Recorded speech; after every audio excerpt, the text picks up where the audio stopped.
The year was 1886. The earth had begun to be covered with snow and eternal winter had set in. We are natives of London who sought refuge in the lands of Antarctica, full of different and not yet depleted fossils and resources. Many people died along the way, but somehow we reached our destination of a crater with a heat generator in its center, pre-built shortly before our arrival. The first thing the captain insisted was that the children work. There were not many people, not enough hands. The children had to work on equal footing with the adults. We needed both coal and wood and steel to make temporary shelters and build new mining points. Workers worked their way through snow and drifts to the location of resources left behind by the construction workers who built this generator. There was a lot of leftover billets lying around, so all available hands immediately got to work. The kids mostly hauling boards and wood to the warehouses, the engineers shoveling piles of metal. We needed to get the generator running this night so we wouldn't freeze to death from the cold. As soon as we had enough resources, we immediately marked out mining points to keep warm, store resources, and find tools. That should have been enough to start with.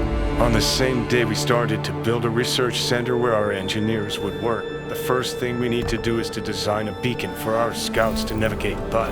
As soon as the working day was over, we were already building and erecting buildings. Primitive housing was decided to postpone for later, because now there are much more important objects, especially since the temperature around the generator allowed people to sleep without the risk of freezing to death, although some still blown and they got sick. So we had to erect the first tent, where the medical staff should be located. The next morning, the captain announced that the 12-hour workday would not be enough to survive and that in the near future 16-hour shifts would be introduced in many facilities. This was necessary to ensure a future on this earth. With resource gathering around the generator well established, the next step was to establish food gathering. Hunting remained the main source of food. The wild animals in the area had been living in such cold weather for a long time, and so people began to gather units of hunters who would head out into the wastelands at night to gather food. The day after the construction of the research centers, our engineers were able to develop an air beacon that was a necessity for exploring the area outside, and we immediately started building it. The same evening, people began to complain about the lack of a roof over their heads, because in spite of the heat generator, people were blown away by the wind in the open space. So it was promised to build at least some temporary dwellings.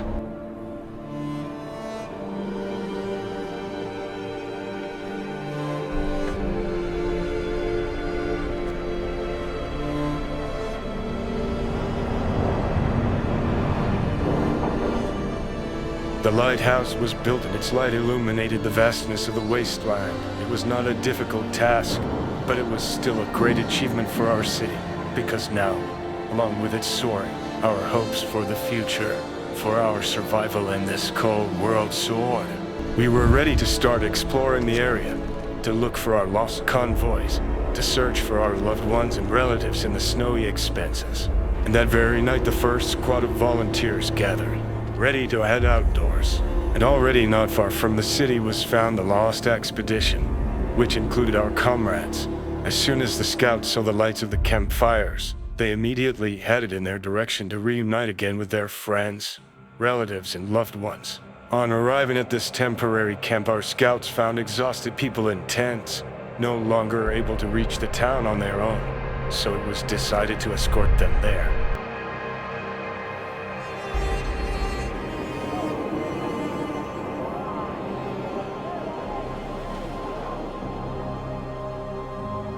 So at last our expedition with the lost convoy reached the town. The once separated families were reunited again. But the question remained whether there were other survivors on these wastelands. The first caravans had traveled to the Arctic a relatively long time ago, so they could have founded other cities. We were full of hope to find them. Finally, on the third day, we started building the kitchen. We were getting hungry and tired. Our personal supplies were exhausted. So it was decided to start distributing cooked portions from the collected supplies and brought game from the wastelands. The food itself was prepared by the children, as it was the safest workplace available.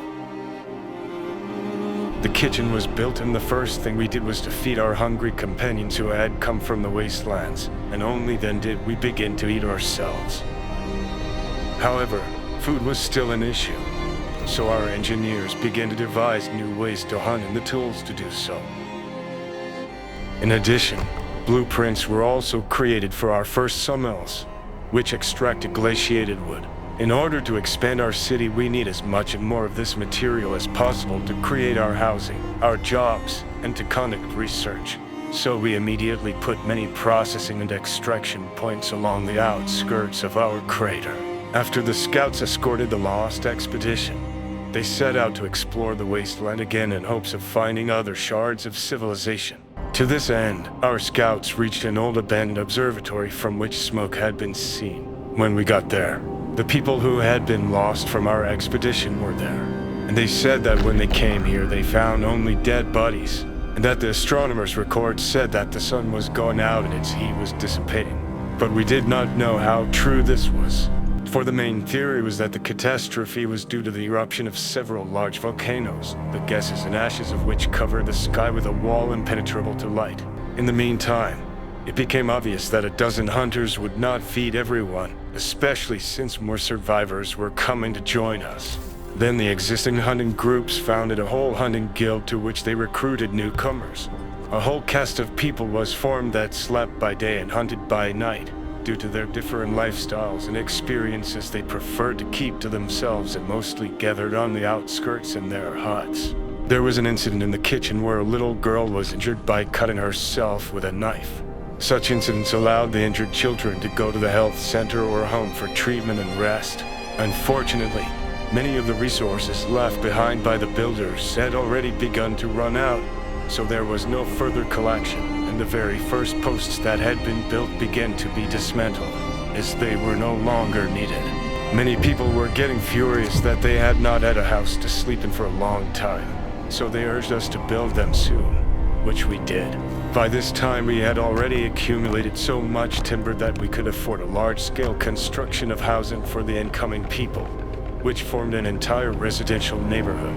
We also put a lot of resources into research, giving our engineers better equipment than they had when they arrived here.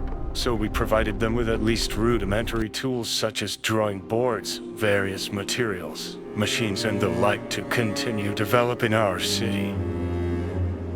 The promise of erecting tents was fulfilled and no one stayed outside at night anymore. However, most of these tents remained outside the heating radius of our generator, so it was decided to increase the capacity, which our engineers did. Finally, our men did not have to sleep on the cold ground and could afford to live in at least some minimal comfort, warm and with a roof over their heads.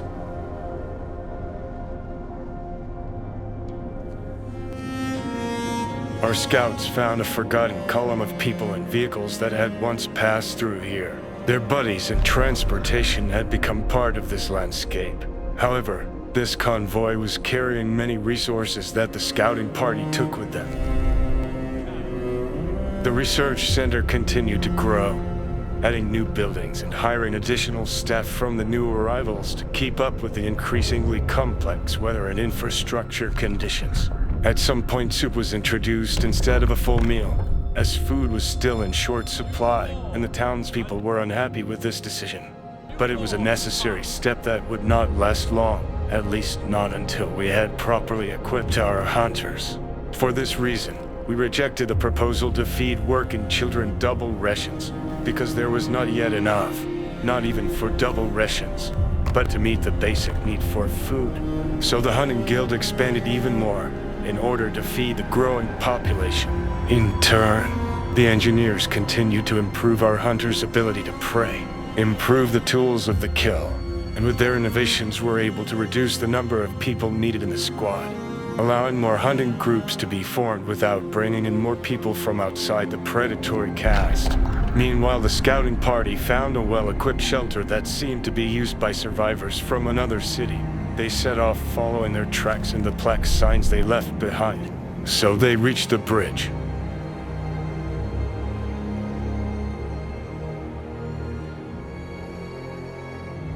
The sign said that the bridge was built in 1887 by winter home residents, and there was an automaton working on it to clear the snow. But apparently the bridge had not been used for a long time. So we decided to send the automaton back to our town to use it for our needs. The news raised some questions, such as why the bridge is not used, why the automaton was left unattended, but still people were excited.